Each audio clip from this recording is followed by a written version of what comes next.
Engineer Ali Mirza, उनसे लाख फरोही इख्तलाफात अपनी जगह पर, लेकिन जिस तरीके से उन्होंने गुज़श्ता दिनों इस्टेब्लिशमेंट को ये पैगाम दिया कि भाई अवाम को कुचलने से कोई फायदा नहीं होगा, तुम और तुम्हारा आर्मी चीफ अपनी हरकतें ठीक करो। और ये भी कहा था, जो कि सारे पाकिस्तानियों को नजर आ रहा है और ये PMLN को भी और सारी PDM की मौत ही यही है कि अगर साफ और शफाफ इंतखाबात हुए तो इमरान खान भारी अक्सरियत से असेंबली में आएंगे। मेरे ख्याल में मैं यहाँ ऐड करूंगा कि इलेक्शन होने चाहिए। बिल्कुल, जो लोग वोट को इज्जत दो की बात करते थे, तो आइन में ये लिखा है ना कि अगर 90 दिन में इलेक्शन होने चाहिए तो इलेक्शन करवाने चाहिए।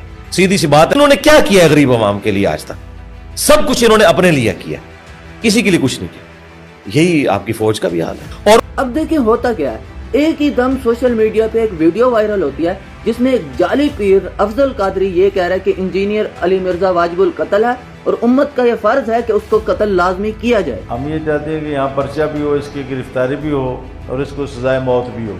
ये शख्स वाजिबुल कत्ल है, उम्मत पर फर्ज है इसको कत्ल करना। हुकूमत इसको कत्ल करे, हुकूमत नहीं कत्ल करती तो कोई गाजी उठे। मैं यही कहूँगा कि लाख इख्तलाफात अपनी जगह पे, लेकिन एक बंदे को यह कहना कि उम्मत का फर्ज है कि इसको कत्ल करे, ऐसे जाली पीरों की वजह से आज हमारी उम्मत का ये हाल है।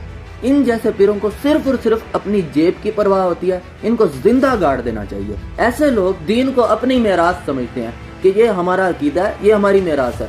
अब जो भी इस पे आया उसकी वाह वाह, जिसने भी इससे इख्तलाफ किया रत्ती भर भी, वो हमारे फिरके से आउट है और वो वाजिबुल कत्ल है। लेकिन मामला यहाँ पर कुछ और है, मैं आपको बताता हूँ।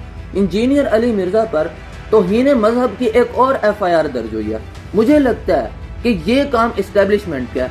ये याद रखें कि कभी भी इस्टेब्लिशमेंट सामने से आकर वार नहीं करेगी, वो किसी नामालूम शहरी के जरिए से या किसी मजहबी जमात के जरिए से दूसरे पे इनडायरेक्ट हमला करते हैं। जिस तरह इमरान खान पे हमला करने वाले ने क्या कहा था, उसने कहा था कि इमरान खान ने तौहीन मजहब किया है। यही काम है इस्टेब्लिशमेंट का और यही इनका तरीकाकार है। मैं दोबारा से ये क्लियर करूंगा कि इंजीनियर अली मिर्जा से लाख इख्तलाफात आप कर सकते हैं, लेकिन जिस तरह से उन्होंने आवाज बुलंद किया कि इस्टेब्लिशमेंट अपनी हरकतों से बाज आए और PTI और अवाम पर तशद्दुद को बंद करे।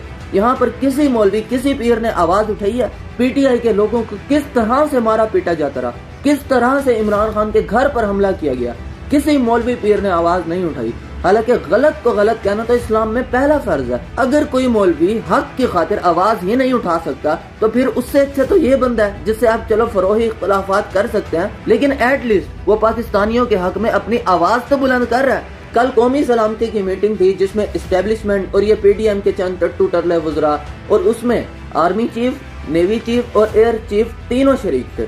यही अंदाजा किया जा रहा था कि इस मीटिंग में दहशतगर्दी को बहाना बनाकर और ये बहाना बनाकर कि इस मुल्क में हालात बहुत खराब हैं और हम सुप्रीम कोर्ट के फैसले पर अमल दरामद नहीं करवा सकते, लेकिन जो एलामिया जारी हुआ है उसमें यह है कि मुल्क की सिक्योरिटी सूरत हाल के बारे में ध्यान रखा जाएगा, सिर्फ ध्यान रखा जाएगा और दहशत गर्दों से आईनी हाथों से निपटा जाएगा। उसमें कहीं भी दूर दूर तक सुप्रीम कोर्ट के फैसले पर अमल दरामद ना करने का जिक्र मौजूद नहीं है। अब मैं आपको बताऊं, नून लीग बनना चाहती है सियासी शहीद।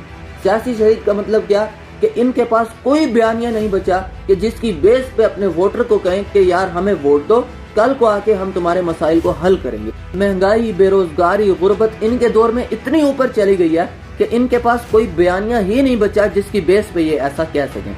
अब इनकी कोशिश ये है कि किसी भी तरीके से इस्टेब्लिशमेंट या सुप्रीम कोर्ट इनको धक्का देकर इक्तदार से निकाले और ये दोबारा अवाम में अपना घिसा पिटा बयानिया लेके आए कि देखें जी हमें फलां इदारे ने निकाल दिया, हमें फलां इदारे ने, जिस तरह नवाज शरीफ ने कहा था कि मुझे बाजवा ने निकलवाया, और हम अपने वोटर से कहें बयानिया बनाने के लिए कि भाई देखें ये इस्टेब्लिशमेंट ने हमें निकाला है और ये अदलिया ने हमें निकाला है, ये दोनों इदारे हमारे खिलाफ हैं, आप हमें दोबारा वोट दें, हम इन इदारों में बैठे लोगों को भी सबक सिखाएंगे और आपके मसाइल भी हल करेंगे। ये नया बयानिया बनाने की कोशिश की जा रही है कि जिसकी बेस पे ये चाहते हैं कुछ न कुछ तो पंजाब में हमारे हाथ आए, लेकिन इंशाल्लाह इनके लिए पंजाब में अब एक सीट नहीं होगी। अब ये समझें कि कल जो कौमी सलामती के इजलास का एलामिया जारी हुआ है उसमें सुप्रीम कोर्ट के फैसले का दूर दूर तक कोई जिक्र नहीं है, ये तो वाज़ेह है, लेकिन ये दो वजूहात से है।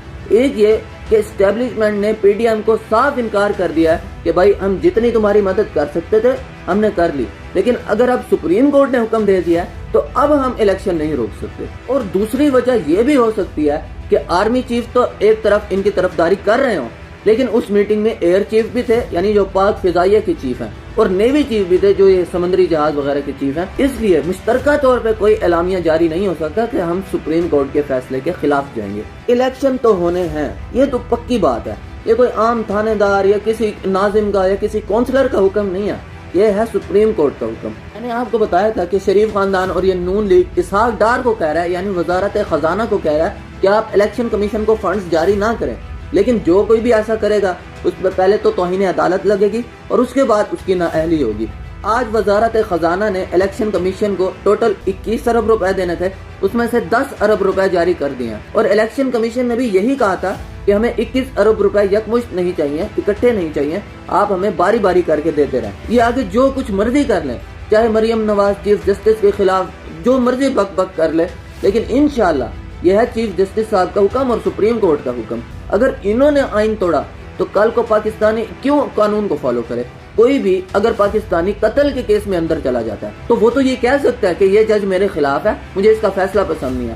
اس وجہ سے یہ ملک کو ایسی جگہ پہ لے جانا چاہ رہے ہیں، لیکن لگتا یہی ہے کہ اسٹیبلشمنٹ نے ان کے سروں سے اب ہاتھ اٹھا لیا. اور اینڈ پہ آپ کو حیرت انگیز سروے دکھاتا ہوں کہ بھائی یہ جو نام نہاد ہمارے ہاں مذہب کے ٹھیکیدار ہیں، وہ کہتے ہیں کہ بھائی ساری خیر نون لیگ پیپلز پارٹی کی طرف ہے، پی ڈی ایم کی طرف ہے، اور وہ ان کے ساتھ مل کے کھڑے ہو جاتے ہیں. اور عمران خان مذہب کے خلاف ہے، ان کے لیے یہ واضح پیغام ہے. ہم سب کو پتا ہے کہ سود اللہ اور اس کے رسول سے جنگ ہے، یہ تو بالکل واضح ہے. اب یہ دیکھیں کہ پاکستان میں شرح سود کیا ہے اور دوسرے غیر مسلم ممالک جو کہ مسلمان نہیں ہیں ان میں شرح سود کیا ہے. بھارت میں 6.5% شرح سود ہے، اسرائیل میں 4.25%، اور میں آپ کو پاکستان کا بتاؤں 21% شرح سود ہے. اور اس حکومت کا حصہ 5 لاکھ علماء کا وارث بھی ہے. چینل کو سبسکرائب لازمی کریں. ملتے ہیں انشاءاللہ اگلی ویڈیو میں، تب تک کے لیے اللہ حافظ.